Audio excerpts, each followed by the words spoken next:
Bienvenue sur Africa 24 dans cette nouvelle édition du 12-15. Voici les titres de l'actualité.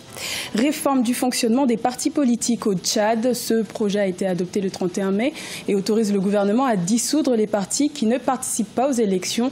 Des dispositions contraires au pluralisme politique selon l'opposition. Le Mali fait son grand retour sur la scène internationale en 2017 avec l'organisation de plusieurs événements internationaux. Et pour en parler, nous recevons sur ce plateau le ministre des Affaires étrangères, Monsieur Thiéman Hubert Coulibaly. Et les revenus de la téléphonie mobile sont en baisse en République du Congo. Le taux de pénétration a augmenté au premier trimestre 2018. Et face à cela, les opérateurs ont de la concurrence. Ce sont les nouvelles applications mobiles et l'explosion de l'Internet. Mais tout d'abord, le Parlement éthiopien a levé ce mardi 5 juin l'état d'urgence qui avait été instauré pour 6 mois le 16 février au lendemain de la démission surprise du Premier ministre El-Mariam Desalegn. Le Parlement a voté en faveur de la levée de l'état d'urgence en raison de la stabilité relative et du calme revenu dans le pays, notamment depuis la nomination du nouveau Premier ministre Abiy Ahmed en avril 2018. Le Tchad a instauré le pluralisme politique en 1990. Le pays compte plus de 200 partis politiques, mais aujourd'hui, certaines dispositions pourraient mettre en cause ce système selon l'opposition. Une charte des partis politiques a été adoptée le 31 mai, dont les dispositions seraient contraires à la Constitution selon l'opposition. Plus de détails dans ce reportage de notre correspondant Mahamat Ramadan.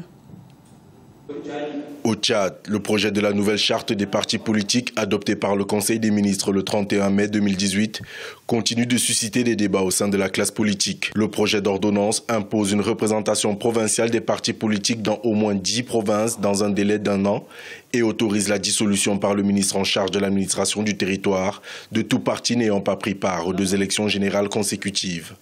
L'opposition estime que ces dispositions sont anticonstitutionnelles et ne participent pas à l'éclosion de la démocratie au Tchad. Un parti politique, ni sa création ni sa dissolution ne peut être laissé à la discrétion d'un ministre, soit dit de l'administration du territoire ou de l'intérieur. Vouloir le faire ainsi, c'est tout simplement se lever un matin, dire que pour telle ou telle raison, tel n'a pas répondu aux critères, et tout simplement lui retirer l'autorisation de fonctionner ou le dissoudre.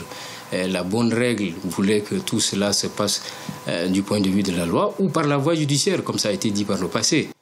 L'autre nouveauté dans ce projet de nouvelle charte des partis politiques, c'est l'extension du délai de traitement des dossiers pour autorisation de fonctionnement à 6 mois au lieu de 45 jours. La charte établit par ailleurs l'âge de 30 ans comme minimum pour être dirigeant d'un parti politique.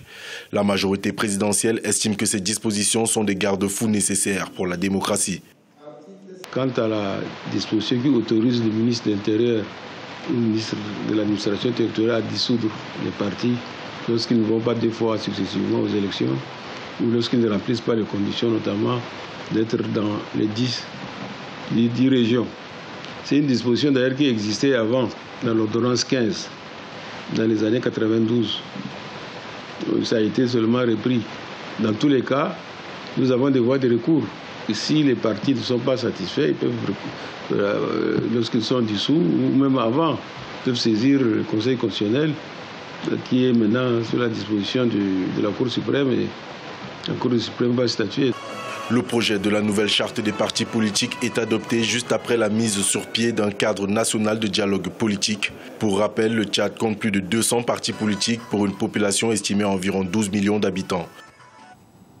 Le Mali connaîtra sa prochaine élection présidentielle le 29 juillet 2018 et le président sortant, Ibrahim Boubacar Keïta, sera candidat à sa propre succession.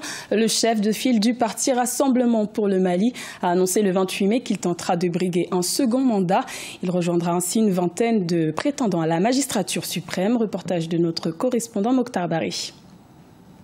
Le président sortant Ibrahim Boubacar Keïta, après avoir reçu le soutien de plus de 60 partis politiques rassemblés désormais dans la coalition Ensemble pour le Mali, est désormais candidat à sa propre succession. Depuis son domicile privé de Sébenikoro, c'est dans un discours solennel que le président a choisi de solliciter de nouveau le suffrage des électeurs. Il estime que du travail reste à faire tant sur le plan sécuritaire que celui de la réconciliation nationale.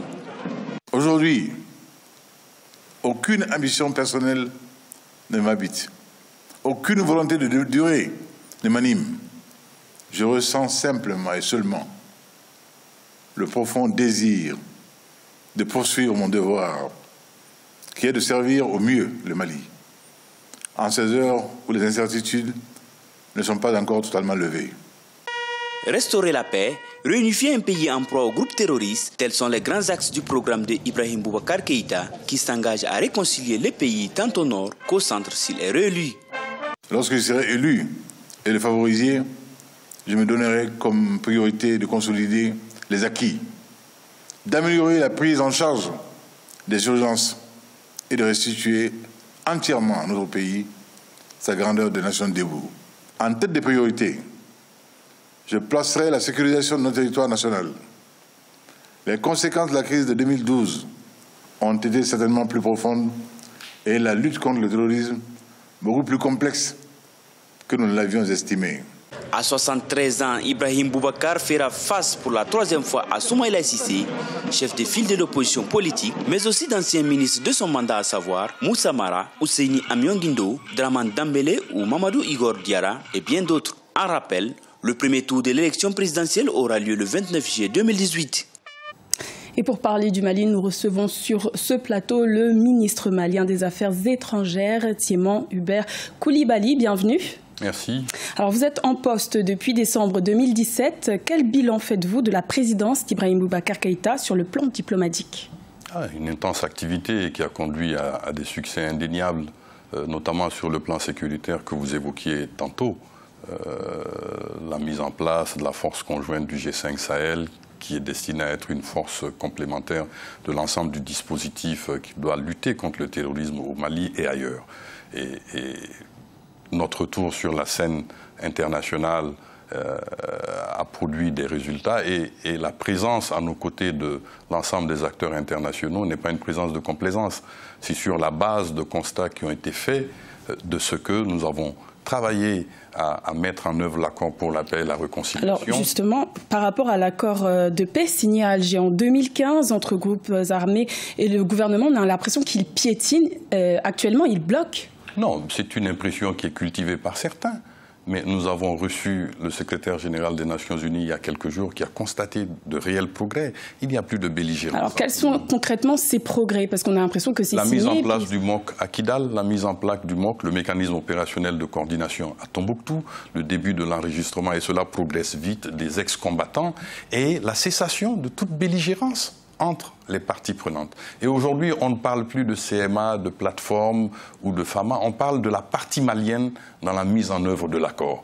Ce qui fait que ceux qui ont signé l'accord pour la paix et la réconciliation sont devenus des partenaires à la paix. Et c'est parce que nous avons tenu à observer les principes internationaux en matière de gestion intérieure des affaires publiques que nous avons tout le monde à nos côtés pour pousser. Alors, en parlant justement de l'aspect international, pourquoi le Mali a attendu 2017, on a l'impression, pour revenir sur la scène internationale en étant hôte de plusieurs événements? Mais écoutez, vous savez, nous avons subi quelque chose de terrible en 2012. Une double crise institutionnelle et sécuritaire. Et il a fallu beaucoup d'efforts pour redresser tout cela, pour remettre en ordre nos affaires intérieures et mobiliser la communauté internationale autour des vraies causes qui concernent le Mali. Et est-ce que l'action diplomatique a des conséquences sur la paix et la sécurité sur le territoire malien? Bien sûr. Lesquelles? Bien sûr. La mobilisation de la communauté internationale sur le plan militaire. Je parle de la MINUSMA, évidemment, pour... La MINUSMA, qui est la mission des Nations Unies la plus meurtrière, quand même. Oui. Et en 2017, c'était une des années les plus meurtrières. Comment l'expliquez-vous? Mais parce que nous avons un dispositif terroriste qui attaque, selon des modes asymétriques bien connus, les forces internationales. Et c'est pour ça qu'il faut aujourd'hui, nous l'avons dit il y a quelques heures simplement à l'UNESCO, que le maintien de la paix fasse l'objet d'une réflexion nouvelle quant à la doctrine qui préside à sa mise en route. Mais je voudrais vous dire simplement que notre pays a fourni beaucoup d'efforts intérieurs pour que la situation se stabilise, notamment sur le plan des élections. Vous savez, il y a quelques jours, nous avons eu un épisode regrettable entre les forces de l'ordre et l'opposition, oui, et qui est passé outre l'interdiction. Merci Monsieur Tiémène Hubert Coulibaly d'avoir répondu à nos questions. Je rappelle que vous êtes ministre malien des Affaires étrangères. Merci. En République du Congo, le secteur de la téléphonie mobile est en proie à une baisse de revenus estimée à plus de 22%. Pourtant, le taux de pénétration sur le marché aurait augmenté de 10% au premier trimestre 2018, mais cela ne suffit pas pour la bonne santé du secteur. Les détails dans ce reportage de notre correspondante Nathalie Mauve. Le marché de la téléphonie mobile du Congo a perdu près de 42% de sa valeur sur les segments Internet et voix entre 2015 et 2018. Pour le compte du premier trimestre 2018, la baisse des revenus est estimée à 22,1% par rapport à 2017. Une situation imputable à des applications de transport des flux vidéo, audio ou de données sur Internet sans intervention d'un opérateur. La plupart du temps, les appels fournis par, c'est-à-dire les services fournis par les OTT sont de meilleure qualité. Donc, du coup, le client, il se dit pourquoi passer un appel en 2G, 3G, où parfois le réseau n'est pas très stable, où le réseau se coupe et ça revient plus cher. Les opérateurs de téléphonie mobile du Congo ont enregistré une hausse de 10,4% de nouveaux abonnés au premier trimestre 2018. Pourtant, les revenus sur les appels vocaux sont passés de 50 francs CFA en 2017 à 24 francs CFA cette année. Les opérateurs Airtel, MTN et Azur totalisent alors 5,2 millions d'abonnés pour un revenu total de 58 millions d'euros. D'emblée, les opérateurs télécoms ne peuvent pas réagir tout seuls, c'est-à-dire qu'ils ne peuvent pas mener ce combat seuls. Ils doivent être en accord avec les régulateurs nationaux, au Congo, par exemple. L'Agence de régulation des postes et communications électroniques du Congo envisage des solutions contre le problème. Elle a notamment décidé de revoir et harmoniser les coûts des prestations téléphoniques et Internet. Depuis le 1er juin, les appels vocaux coûtent 25 francs CFA et les datas Internet 4 francs CFA. Ce journal a été réalisé par l'ensemble de la rédaction. Merci de votre fidélité. Retrouvez dans un instant une nouvelle édition de l'information sur Africa 24.